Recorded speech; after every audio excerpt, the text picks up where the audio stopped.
Hey, what's up, you guys? It's your boy 3 Stacks in this thing, representing the squad. Today I'm going over an update on my Burning Abyss. The way I play him is the way that I like to play him, and I love rituals.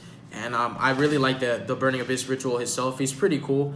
He's kind of like a pilgrim because he allows you to discard BAs during either player's turn, and you could trigger their graveyard effects. And he also shrinks monsters. He can send cards from the field to the graveyard. I just like him. He's really awesome. You don't have to play him, but remember, I play my deck the way I like to play it. And this is my take, basically, on Burning Abyss Phantom Knights. So we have 2 Malakotas. If I had 3, I probably would play 3 because I like this card a lot. Then we have 3 Phoenix Rhino Warrior. Rhino Warrior is kind of just, he is a BA. He doesn't have the name, but he really is a BA. And he fixes a lot of the problems. Because we don't have Cherubini right now, any Link monster or any extra deck monster that you summon that's not a Burning Abyss, he will enable you to keep your BAs on the field, which actually matters. And then 3 Skarms. Skarm's obviously just going to be your searcher. This is the one I'm grateful that Konami didn't hit, but I would have preferred that they hit this one and kept Sir and Graf, at 3. That would have been awesome. Then we have 3 Farfas. Farfa is pretty decent in this format. I wouldn't say it's the best, but it does help to clear things out of your way. And also, oftentimes, I'll use Farfa on my own Dante, and he'll come back in the main monster zone at the end phase. And it'll help me because, you don't really have, a lot of good Link summoning plays. And oftentimes, if you can only end on one Dante, it's nice to use the Farfa to banish the Dante. Make the second Dante. You'll have 2 Dantes, and you can link with both of them if you want to, or go into Utopic F-Zero Future. So I like the Farfa. Sometimes you just basically use it on yourself. And it's also really, really good when you're trying to attack your opponent directly, and there's a monster with 2 high attack, and you can't attack over the monster. You can Farfa it. Then we have 2 Alex. Alex pretty much the effect veiler of the deck. I use this a lot of the times with my Beatrice as a Beatrice target. I find that this is better than Farfa a lot of the times when you have Beatrice. Negating monster effects, I just feel is really, really good this format. Because there's a lot of Goki plays that they can make, and just being able to negate the Firewall until the end of the turn. Firewall can no longer special summon from the hand, and they kind of just have to find a different way to play. Then we have 2 Barbars. In a match procedures, that's the only reason why I'm playing 2. I want to be able to burn my opponent for game a lot of the times and make sure that I don't lose because my life points are too low. And Barbar is the highest attack BA. It does cap out at 1700. Then we have 2 Livics. Livic helps. The same issue with Phoenix Rhino Warrior that Phoenix Rhino Warrior solves, Livic solves that as well. He summons the BA from your hand while its effects are negated. Its graveyard effects obviously are not, but the point is it's not going to be destroyed because you control a monster that's not a BA. Then we have Graf and we have Sir. These are your summon enablers. They're your combo extenders as well. We have Calcab, which is pretty good this format. Foreseeing a Widow Anchor to be banished because it got set off of, for example, the multi-roll. That's really good. That's advantageous, and it kind of allows them to not take your Dante and negate his effects at the same time. So Calcap might go up to 2. Then we have Cogna. Cogna is part of a combo that I like to do. I basically send Fire Lake to the grave and fetch it with Dante and use Fire Lake against my opponent. Sometimes you can set up for the following turn if you want to Cogna the ritual spell, and then next turn search a Fire Lake anyways. But there's a lot of combos you can do with them, and he's really decent statistics as well. And then you have the Rubik because you always want to be able to make Virgil on your own. So I play, if you didn't notice, a lot of BAs, but I actually like it that way. I prefer opening up with 2 to 3 BAs, the names, because that's guaranteed Dante plus Beatrice right there. So I really like the names. I play the ones that I love the most. I used to play Jahig because he stacks any Burning Abyss card on the top of your deck, but he's a little too slow because you can't really resolve him first and then Dante. You always resolve him after Dante, and that's what makes him kind of a sad story. So for the PKs, we play 3 boots. We're just putting on an outfit, 2 cloaks, and I personally play 2 gloves because I do play the rank up spell in this deck because I like Dark Requiem Dragon. Dark Requiem is a really awesome boss monster. And that's the main reason why I play 2. And also, upping your Phantom Knight count matters because, if you play PK Fires, you know how it feels when, you see 1 but you don't see 2. So you can't really maximize or capitalize on the benefit that Breaksword provides for you when it's destroyed because you won't have the legit targets because, you're always banishing these guys, but you need some engrave at the same time. So I find that 7's a decent number. And then, of course, the tour guide, because she's amazing in this deck. For spells, we play 3 pre-preparation of rights. It's a +1, and it really does matter.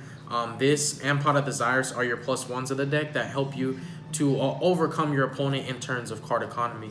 And then we have 3 preparation of rights. This is also a +1 if you already have the ritual spell in graveyard, which Kogna can set up for that as well.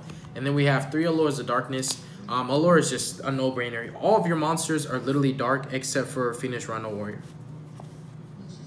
And then the ritual spell is actually really awesome. This card allows you to grind. It provides excess resources that you didn't really have to work for, because just by summoning Malakota, you set yourself up for next turn, and you also guarantee that you have a lot of disruption, because Malakota can discard any BA during either player's turn, which it does help.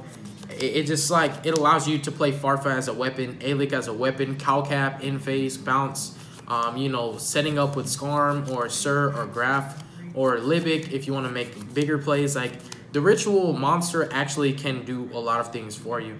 And the ritual spell itself can search any Burning Abyss card, and you pitch a BA, so you always get multiple effects off of this.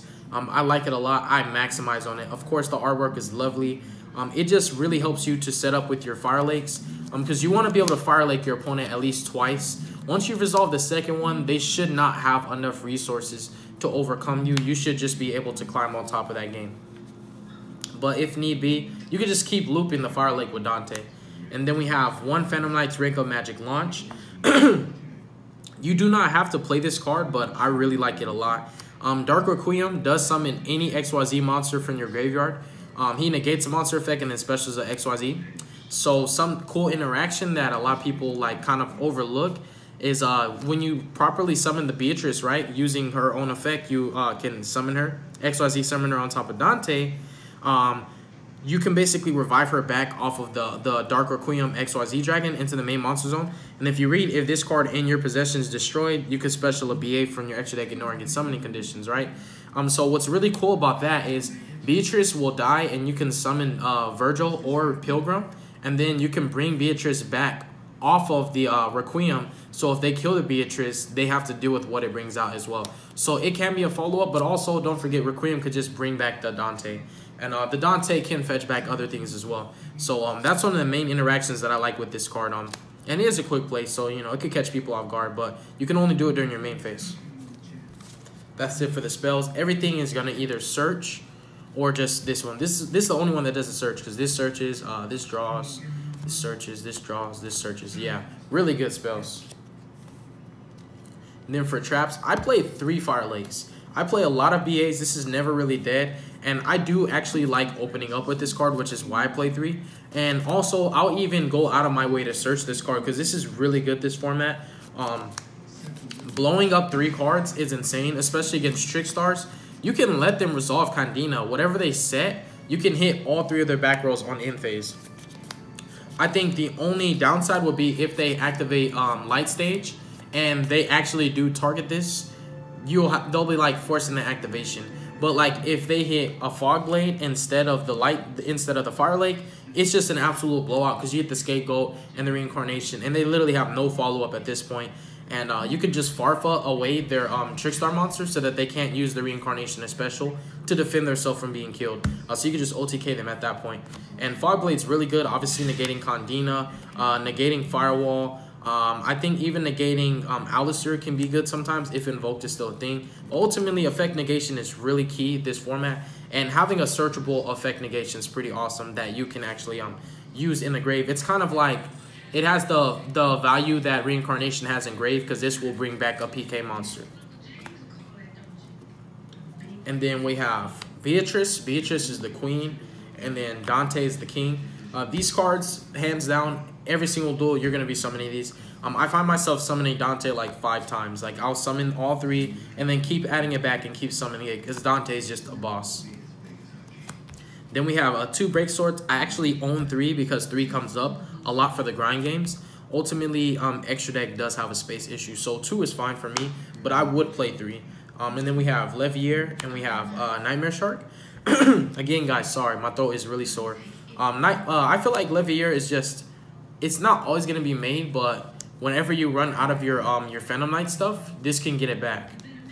And also, it does help for your aggressive pushes with Barbar, because Barbar can banish certain monsters, and then you burn for 900. Then you can use Leviair to bring them back, and it could like be a Farfa play. You can bring back Farfa, kill him on purpose, and then get something out of your way.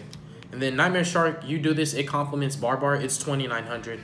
You detach, you burn for 9, and then you attack directly for 2000. So that's like not even 1/3. It's like more than 1/3, I think, of your opponent's life points.